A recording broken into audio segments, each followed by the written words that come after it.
নমস্কার। এই মুহূর্তে আমাদের সঙ্গে রয়েছেন আইনজীবী সংযুক্তা সামন্ত। এইবারে সরস্বতী পুজোয় আমরা দেখলাম একাধিক জায়গায় কিন্তু একেবারে পুলিশ বসিয়ে পাহারা বসিয়ে সরস্বতী পুজো করা হলো কার্যত। হ্যাঁ, অবশ্যই আমি সেটা আগেও বলেছি, যে কারণে আমি বারবার করে হিন্দু রাষ্ট্রের কথা বলি এই জন্যেই, কারণ হিন্দু রাষ্ট্র মানে সাম্য। আজকে কিন্তু মালদা পুলিশ কমিশনাররা কিন্তু এক্স হ্যান্ডেল থেকে শুরু করে সমস্ত সোশ্যাল মিডিয়াতে বলে দিচ্ছেন যে খুব সাবধানে থাকবেন, অন্তত অ্যাটলিস্ট প্রতিদিন রাত্রিবেলা যাতে মা সরস্বতীর বিগ্রহটা যাতে ফাঁকা না থাকে, মিনিমাম একজন বা কেউ না কেউ যেন থাকে, যাতে সেটা গার্ড দেওয়া হয়, মানে সেটা সুরক্ষিত থাকে। তাহলে এটা থেকেই বোঝা যাচ্ছে আজকে নদিয়ার যে ঘটনা হরিণঘাটার, আজকে যোগেশচন্দ্র ল কলেজের যে ঘটনা, সাবির আলী যেভাবে থ্রেট করছে এবং মেয়েদেরকে রেপ থ্রেট দেওয়া, এবং যেদিন মা সরস্বতীর পুজো, যে দিনটা আনন্দের হওয়ার কথা, সেই দিন ছাত্রছাত্রীরা কিন্তু বলছে উই ওয়ান্ট জাস্টিস। সেক্ষেত্রে তাদের প্রিন্সিপাল আবার বলছেন উই ওয়ান্ট জাস্টিসটা আমাদের ভালো লাগছে না। মানে কি সরকার পড়লো তার জন্য তাদের আজকে উই ওয়ান্ট জাস্টিস ভালো লাগছে না। এটা থেকেই আমি বলবো, আমি এই কারণেই বলেছিলাম কিন্তু হিন্দু রাষ্ট্র চাই, তার কারণ হিন্দু রাষ্ট্র মানে সাম্য। হিন্দু রাষ্ট্র মানে কিন্তু কাউকে খুন করে দেওয়া, কাউকে রেপ থ্রেট করে দেওয়া, কারোর মানে যে অধিকার সেই অধিকারটাকে খর্ব করে দেওয়া নয়।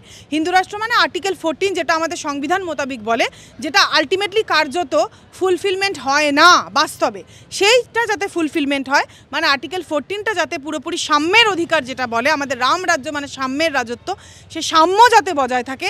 একটা মুর্শিদাবাদে যেমন একটা অ্যাপ্লিকেশান লিখে প্রেয়ার করে চাওয়া হচ্ছে যে আমরা সরস্বতী পুজো করতে চাইছি, এইটা কোন কালচার? পশ্চিমবঙ্গ তো আমাদের ভারতেরই একটা এক এবং অবিচ্ছেদ্য অংশ, একটা ইনসেপারেবল একটা স্টেট পশ্চিমবঙ্গ ভারতবর্ষের। তাহলে ভারতেরই মধ্যে বসে থেকে এই যে পশ্চিমবঙ্গ, সেটা কিভাবে আজকে তাকে একটা চিঠি লিখতে হচ্ছে, অ্যাপ্লিকেশান অনুমতিপত্র লাগছে মা সরস্বতীর পূজা করার জন্য। এটা থেকেই বোঝা যাচ্ছে কেন আজকে এই কালচার দাঁড়িয়েছে। আজকে যোগেশচন্দ্র ল কলেজে এই যে সাব্বির আলী ছেলেটি, এই যে তুমুলভাবে যে থ্রেট কালচারটা তো তৃণমূলেরই শাসনের কালচার, এটা তো আমরা সকলেই জানি।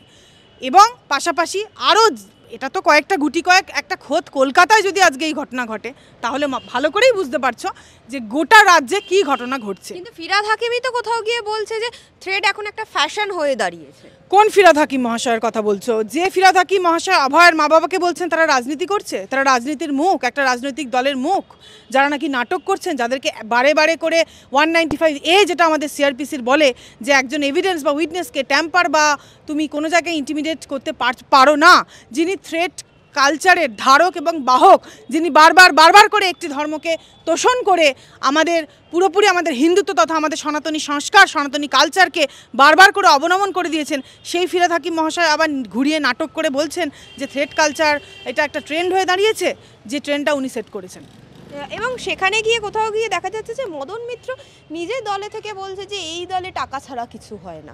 একদম দামি কথা বলেছেন মদন মিত্র মহাশয়।